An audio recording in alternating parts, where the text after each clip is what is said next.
Môre sê, woensdagoggend, kuiertyd. Ons het die voorreg gehad om nou vir 'n week saam met ons jongstes tyd by die see deur te bring. Ek wil graag so 'n week of wat aan saam gesels oor dinge wat ek daar beleef het, aansluitend by Spreuke 4:23 en ek lees dit net gou weer vir ons. Wees veral versigtig met wat in jou hart omgaan, want dit bepaal jou hele lewe. Met ander woorde, waak die meeste oor jou denke.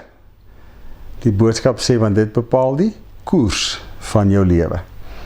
Maar voor ons verder gesels, wil ek eers vir jou 2 foto's wys. Die eerste foto is die van plakkies wat langs 'n paadjie gelaat word. Daar's een paadjie na die strand en almal wat daardie paadjie gebruik, los hulle plakkies hier aan die begin van die paadjie, net om dit later die dag, al verloop daar 'n hele klompie ure, weer daar te kry. Die tweede foto is van strandsambreel en strandstoel wat sommer net op die rotse gelaat word. So as ek huis toe gaan, dra ek dit nie saam nie. Ek los dit daar op die strand, sommer net op 'n rots.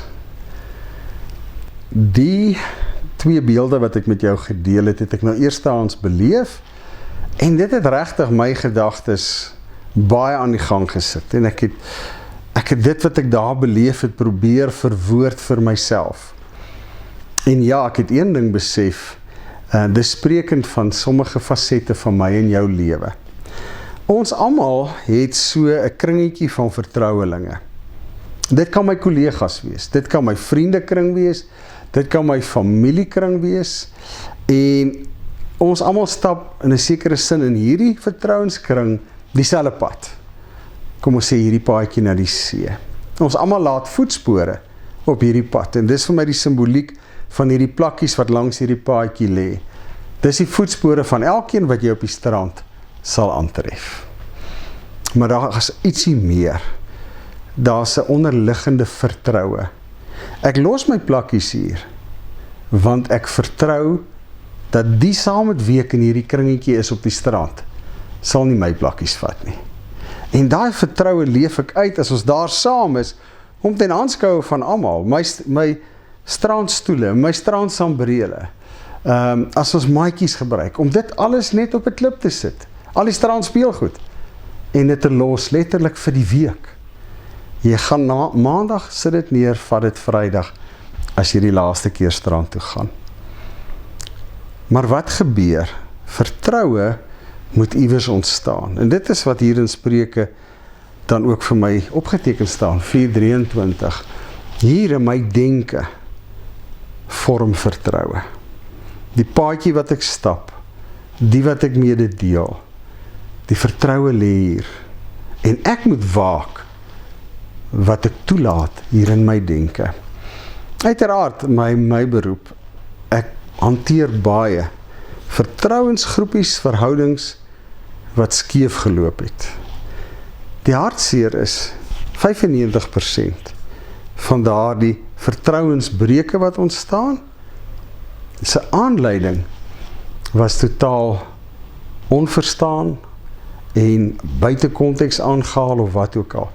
Maar dit vat een persoon in ons groepie vertrouelinge wat 'n gedagte toelaat, dit begin koester, nie waak oor sy of haar denke nie, en dit het die potensiaal om al hierdie vertroue te breek. Ja, al is dit net een stel plakkies wat éventueel daardie kring breek, kan dit baie keer net een nodig wees om die totale vertrouensbreek te veroorsaak.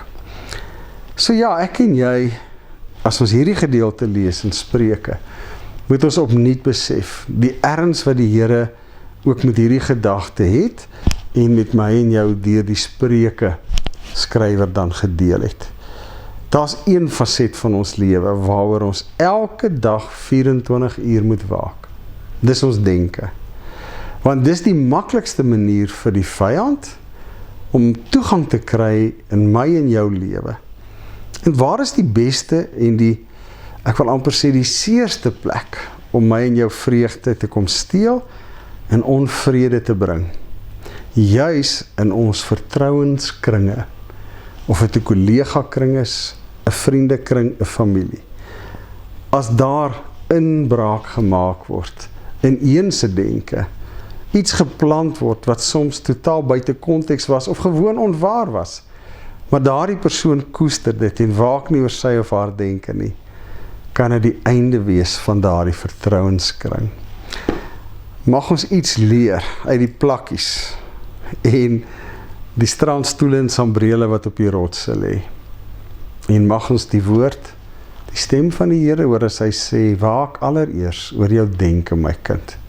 Dit bepaal die koers, die gang van jou lewe. Dit kan jou vreugde veelvoudig laat toeneem. Dit kan jou vreugde en jou vrede ook geheel en al steel. Dit hang af wat ek en jy toelaat in ons denkwêreld. Here, Louis Giglio het 'n aangrypende boek geskryf, Don't Give the Enemy a Seat at Your Table.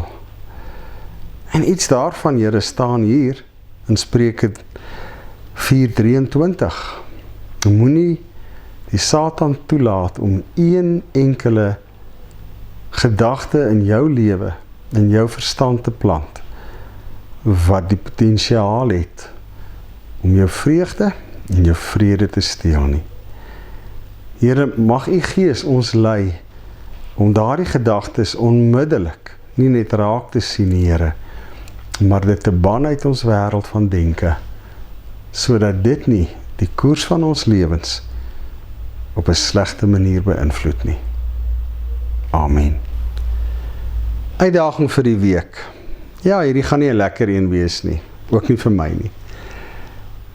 Begin op 'n punt om vir jouself te sê, ek wil kyk na sulke vertrouenskringe, spesiale vriendskappe, plekke wat dit skeef geloop het. Hoekom sê ek dit? As ek aan die einde van so 'n gesprek in 'n studeerkamer sit, dan is die laaste woorde wat een van die partye sê is, dit moes nooit gebeur het nie. Hierdie was totaal onnodig. Dit was eintlik iets wat nie eers gesê of gedoen moes gewees het nie. Of dit was nie so bedoel nie. Maar wat sê die spreekwoord, spyt is te laat. Maar ek en jy is kinders van die Here, spyt is nie noodwendig te laat nie. So kom ons gebruik die week en ons sê vir onsself, waar was daar sulke situasies, waar, of dit nou ek was, of iemand in die vriendekring, of familiekring, of waar ook al, hierdie gedagtes toegelaat het. En kom ek wees die een wat teruggaan en sê, kom ons maak dit reg. Kom ons herstel dit. Kom ons doen wat nodig is om te sê, dis nou verby. En kom ons begin weer vir 'n eerste keer langs hierdie paadjie van ons plakkies neersit. Want as ek my plakkies aan jou kan toevertrou, kan ek om die draai groter gaan. Ek kan weer my strandsambreel spreekwoordelik. My strandstoele kan ek weer aan jou toevertrou. En kom ons vertrou die Here. Niks is by hom onmoontlik nie. Dat hy dit wat eens mooi was, wat vernietig is, weer kan herstel en weer mooi maak. Sterkte daarmee. Verseker gaan dit nie vir ons maklik wees nie. Ek groet jou.